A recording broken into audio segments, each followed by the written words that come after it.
Just walking around downtown Girard, Illinois, right off of historic Route 66. Come day tripping with us. Downtown Girard, Illinois is a charming slice of small-town Americana where history lingers on every block. Classic brick storefronts line the quiet main street, many of them still housing family-owned businesses that have stood the test of time. There's a comforting stillness here. No rush, no crowds, just a hum of everyday life and the whispers of the past in the architecture. Man, the bones of this town are so old. This is a historic town right off of Route 66. I'd love to see it revitalized, and I think we're in the opening stages of such a thing happening. It's the kind of place where you could grab a coffee, strike up a conversation with a local, and feel like you've stepped back to a simpler, friendlier era.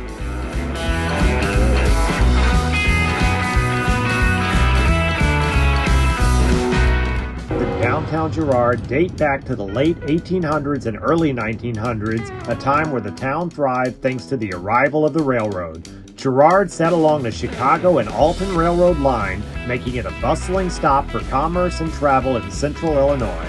We just love checking out old historic neighborhoods. And if you like old historic neighborhoods, check out this video next.